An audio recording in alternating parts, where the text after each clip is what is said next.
Le rédacteur en chef de Togo Breaking News et le directeur de publication de Le Sobornard sont là. On va maintenant parler du Sénégal, une grande coalition de l'opposition qui regroupe notamment le PASTEF d'Ousmane Sonko, Tazaou du Sénégal, de l'ancien maire de Dakar, Khalifa Sall, ou encore le Parti de l'Unité et du Rassemblement a été officiellement lancé ce jeudi 2 septembre en ligne de mire les élections locales de janvier prochain. Mais le PDS plutôt d'Abdoulaye Wade s'est d'ores et déjà démarqué de cette nouvelle alliance. Pourquoi? Comme Imayaba. Oui. Le grand parti n'est pas dedans. Oui. D'Abdoulaye Wade. Oui, Abdoulaye Wade ne va pas faire partie de cette coalition parce que vous savez, ce grand parti, aujourd'hui, quoi qu'on dise, n'est pas en bon terme avec les autres partis de l'opposition. Parce que ce parti a été reproché entre-temps. C'est lui qui était au pouvoir, a été déchu par Macky Sall, le parti de Macky Sall. Aujourd'hui, c'est les autres qui viennent. C'est comme ça que ça se passe partout ailleurs. Vous savez, quand vous avez fait le pouvoir et que les autres préfèrent ou aspirent à venir au pouvoir, c'est difficile que la lutte soit dans une dynamique unitaire. Donc c'est pourquoi moi j'estime, ou je vois que le parti de Alassane, Macky Sall, non, Abdoulaye Wade, l'ancien président. Oui, voilà, ne peut pas faire partie de cette grande coalition pour deux raisons fondamentales. La première, c'est que les gens n'ont pas encore oublié les années. Les années de gestion. Voilà, l'année de gestion d'Abdoulaye Wade. Aujourd'hui aussi, l'autre aspect aussi, c'est quand vous prenez le parti d'Abdoulaye Wade, aujourd'hui, toutes les malversations financières qui ont été faites dans ce pays, ça a encore gardé. Les gens ont encore en image cette gouvernance. Et ça fait que les gens ont encore la méfiance en mettant encore ce parti-là, puisqu'il n'est pas totalement considéré comme une partie de l'opposition, à mon avis. Donc là, ça pose un problème. Et quand on parle d'une coalition, c'est vrai, c'est une dynamique, une tripartite. Je crois que c'est trois grands groupements politiques qui sont réunis. Si ça peut peut-être donner quelque chose pour aller contre le pouvoir de l'actuel président Macky Sall, je crois que ça doit être une bonne chose, surtout avec l'homme fort de Ousmane Sonko, qui véritablement ne veut pas l'accès de l'aide. Je crois que s'ils se mettent ensemble, ça peut quand même donner des résultats que le peuple sénégalais aspire. Ce mouvement dénommé Libérer le peuple, Louis Kamako, vous pensez qu'on peut libérer le peuple sans le PDS, le parti légendaire d'Abdoulaye Wade? Non, mais si le peuple sénégalais a pu survivre durant les années où Abdoulaye Wade n'est pas au pouvoir, où je pense qu'on peut libérer le peuple sénégalais sans le parti démocratique sénégalais, le PDS d'Abdoulaye Wade. Je crois que Mayama a dit quelque chose de fondamental, c'est-à-dire que les Sénégalais ont encore aujourd'hui les stigmates de la gestion de Abdoulaye Wade.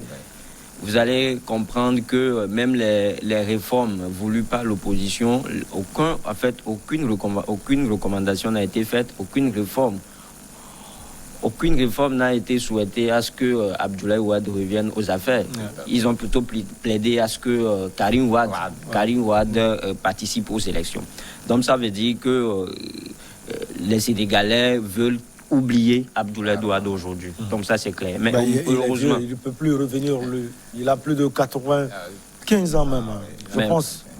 Oui, mais moi je ne veux pas... Qu'est-ce qu'il veut revenir faire? L'âge ne doit pas être pour moi un handicap. Ça dépend...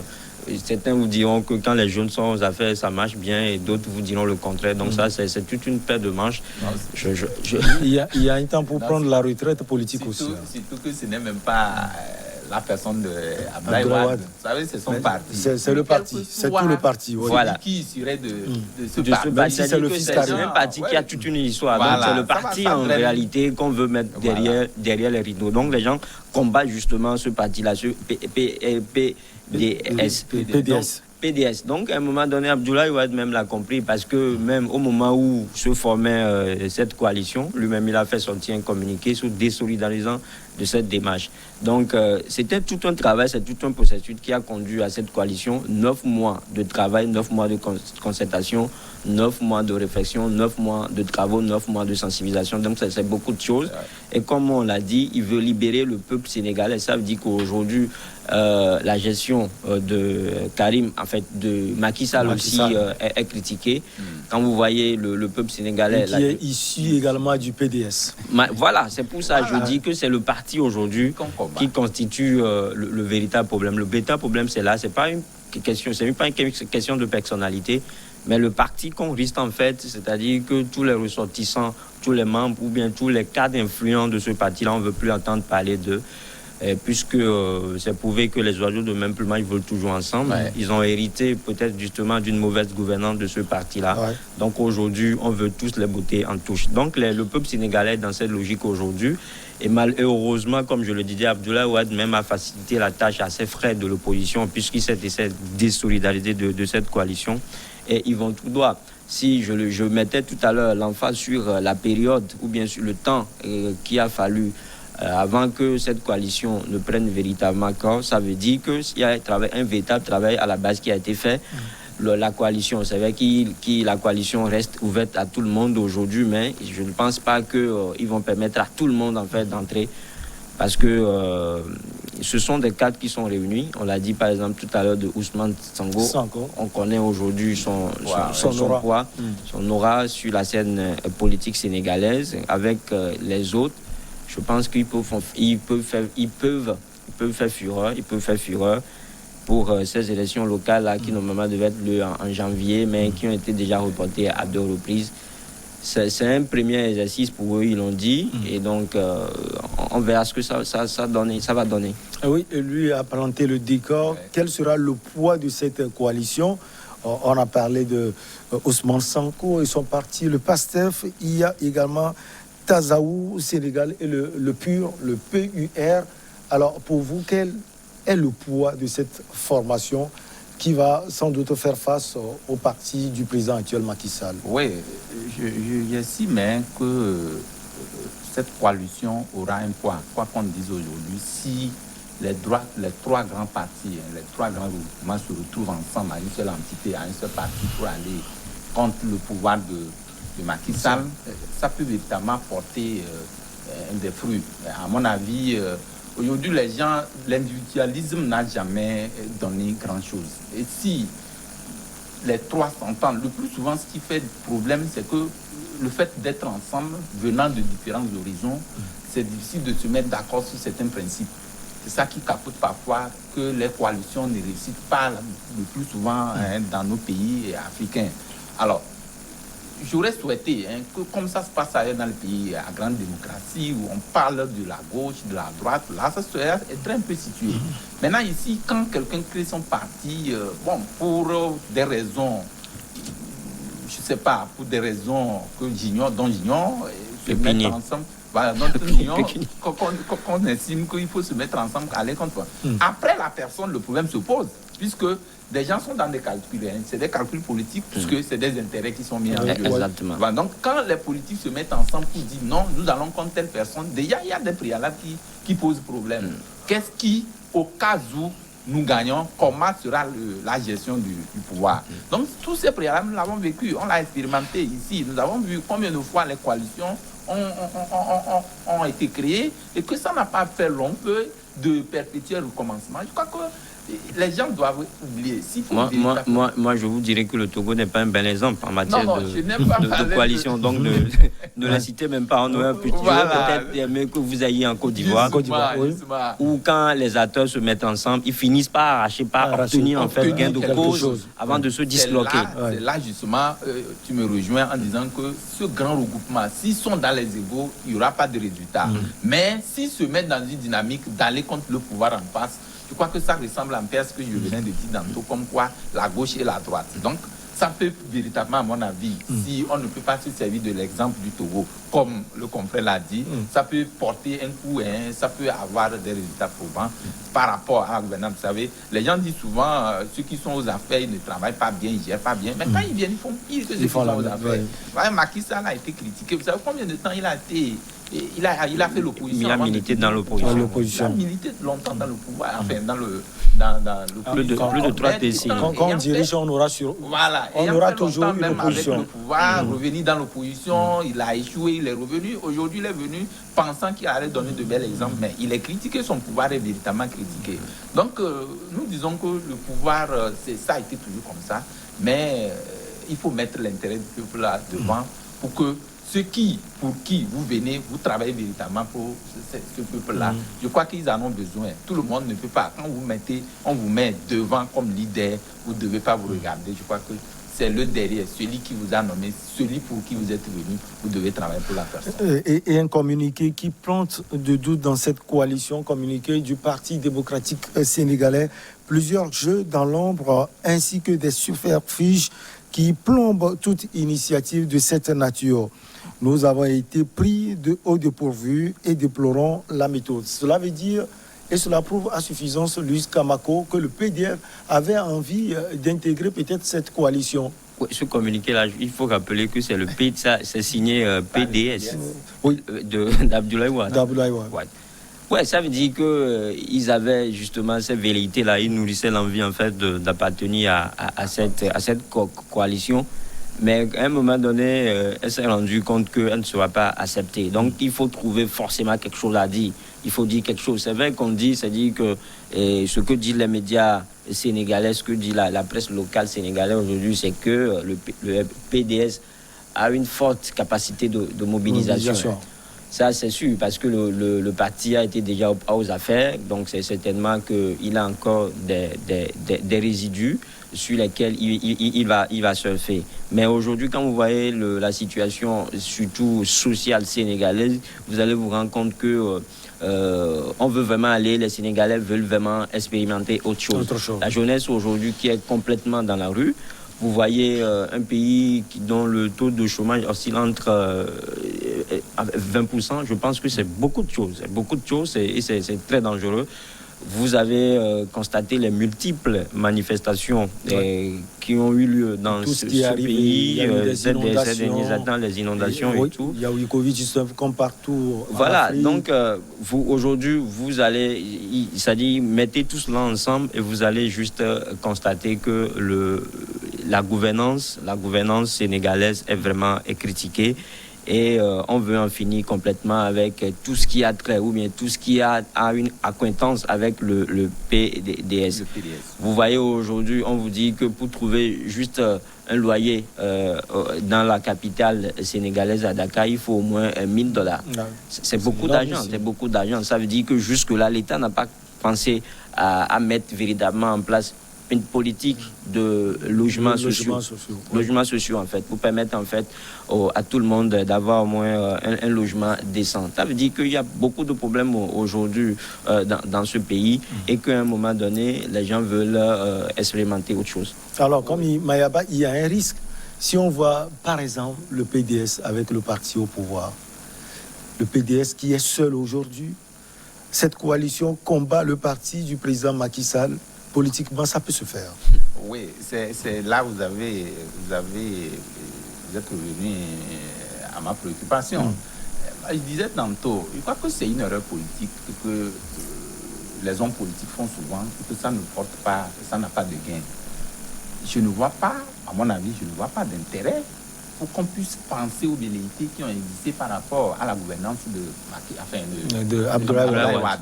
Aujourd'hui, les deux devaient oublier, les entités là devaient oublier ces égos-là et se mettre ensemble contre Abdoulaye Wade, contre Macky Sall. Parce qu'aujourd'hui, ce qui se fait, vous allez voir que le PDS est mis de côté, il est centré, il est seul, et les trois grands groupements sont ensemble contre le parti de Macky Sall. Ça veut dire qu'il y a une comment l'appelle-t-on? Il y a une scission entre les trois grands partis contre peut-être chose. Vous connaissez la force de mobilisation du PDS. Le PDS seul, s'il bascule, à un moment donné, tu vas voir que les voix du PDS seront d'abord, je ne sais pas, tendancieux, parce que quand vous regardez, vous allez voir que le PDS ne peut pas donner ses voix à ces trois grands regroupements et que Macky Sall est aussi, je crois, à qui profite maintenant ces erreurs. C'est au parti au pouvoir dans tous les cas. C'est pourquoi, à mon avis, il fallait qu'en principe, qu'on mette de côté ce qui a été fait. Si quelqu'un a mal fait, c'est vrai que c'est difficile que ça puisse rester impensé dans la tête des gens, mais en même temps, penser au lendemain, parce que au-delà de tout, il faut chercher le juste équilibre. Le juste équilibre, aujourd'hui, le plus souvent, quand il y a division entre les partis, ça a toujours profité au parti au pouvoir. Et donc, c'est la crainte, à mon avis, que j'ai actuellement par rapport au fait qu'on mette de côté le PDS, qui est un grand parti, un parti rassembleur, et qui, ma foi, aujourd'hui n'est pas au pouvoir, mais a fait le pouvoir, connaît les points forts et les points faibles de celui qui est actuellement au pouvoir. Et donc, tout ça là joue en politique. Et il a fallu que ces deux groupements, les trois, le parti de Macky Sall, celui du PDS et puis les trois grands groupements, devaient en principe, les deux d'ailleurs, les trois regroupements plus le PDS devaient quand même se mettre ensemble contre le pouvoir en place. Cela aurait donné beaucoup plus de poids pour aller véritablement, parce qu'aujourd'hui, tout cela va profiter forcément au parti au pouvoir de Macky Sall. En tout cas, les discussions sont ouvertes pour d'autres ralliements. La coalition l'a dit. Vous pensez que peut-être que le PDS va prendre le train en marche dans les prochains jours, prochaines semaines? Oui, mais difficile de le dire pour le moment. Mais si le PDS pense qu'il peut vraiment apporter quelque chose et soit sincère avec les autres partis de l'opposition, il va faire le pas. Parce que, comme je l'ai dit tout à l'heure, c'est-à-dire que le fait pour lui de n'être pas membre de cette coalition aussi émane de sa volonté. Et vous avez lu tout à l'heure son communiqué.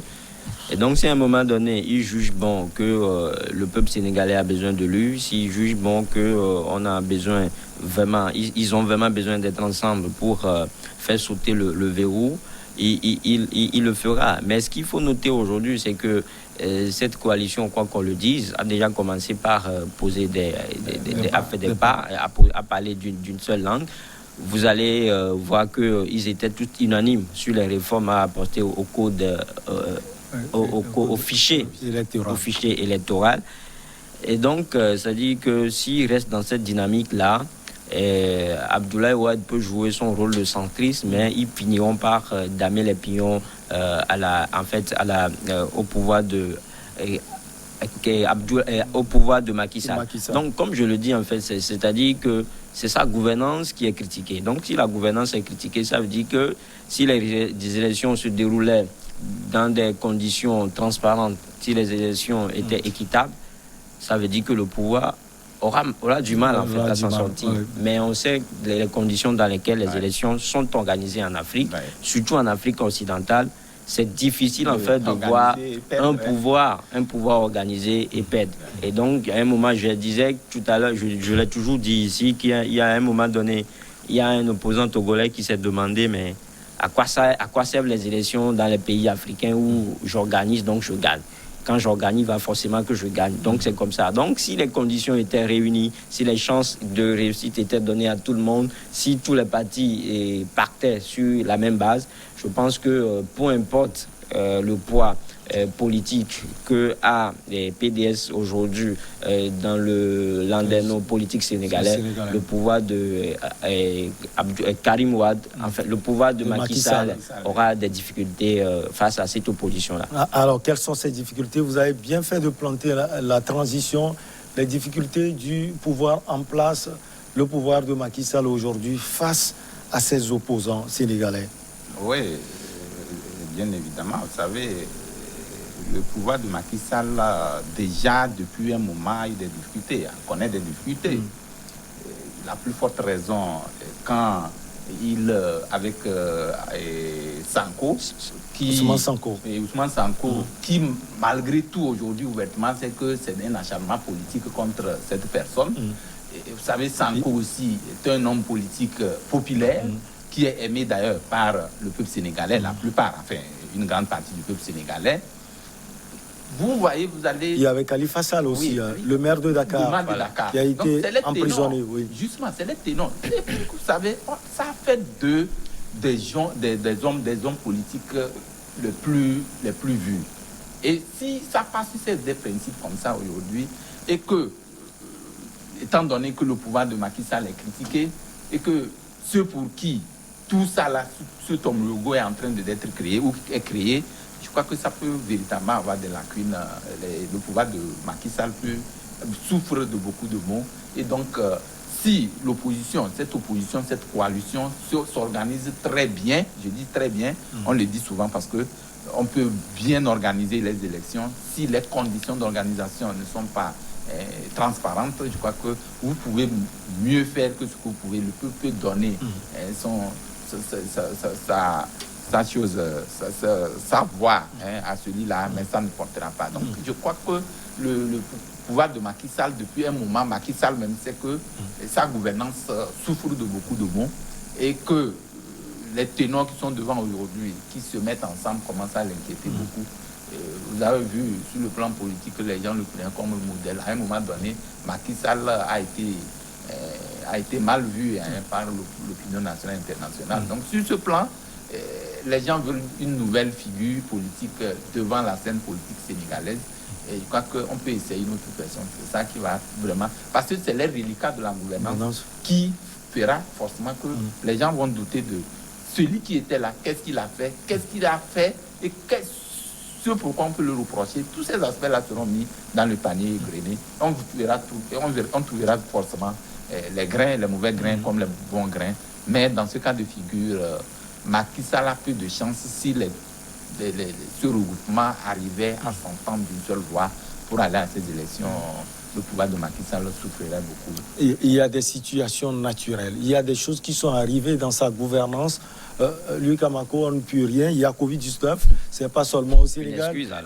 Non, pas du tout. Je ne l'excuse pas. Non, il y a l'inondation. On en a connu également dans d'autres pays. La situation sociale sénégalaise était détériorée même avant la crise à Covid-19. Je suis juste désolé qu'aujourd'hui tout le monde brandit Covid comme étant une excuse. C'est-à-dire que ça fait partie du bilan de programme de pas mal de présidents qui disent que c'est à Covid les a empêchés en fait de dresser leur programme. C'est-à-dire que tout ça c'est une fuite en avant parce que vous ne pouvez pas faire des programmes de gouvernance sans tenir compte des imprévisibles. Et là c'est difficile, la situation sanitaire, Louis Kamako, ça a été un peu plus pénible. C'est pénible dans tous les pays, mais il y a des pays qui s'en sortent plus ou moins. Il y a des pays qui s'en sortent plus ou moins. C'est-à-dire que je me demande en fait quelle est la situation. Est-ce que la situation à coronavirus est aussi critique en Afrique qu'en Occident? Mais les Occidentaux continuent pas à vivre. Et ce sont ces Occidentaux-là qui continuent justement pas à nous appuyer. Alors que nous avons enregistré moins de décès, moins de cas, moins de patients de Covid-19. Donc ça veut dire que comme eux qui vous financent. C'est eux qui nous financent, c'est eux qui nous donnent les vaccins, c'est eux qui nous donnent les tests PCR. Vous voyez l'antinomie, c'est-à-dire que la maladie sévit, c'est-à-dire la crise est plus intense chez eux. Mais c'est Angola, eux, qui nous viennent en aide. C'est ça justement l'Afrique. Donc c'est pas une raison, c'est pas... Covid n'est pas une excuse. Même les inondations, on en a connu au Cameroun, au Niger, inondations, on en a connu partout, au Cameroun, en Côte d'Ivoire également. Partout, même au Togo. C'est-à-dire que ce sont des situations. Des inondations également, c'est un phénomène naturel. Tu l'as dit, qu'on soit en Allemagne, même l'Allemagne, on a connu, Sénégal, la Belgique. Mais c'est pas...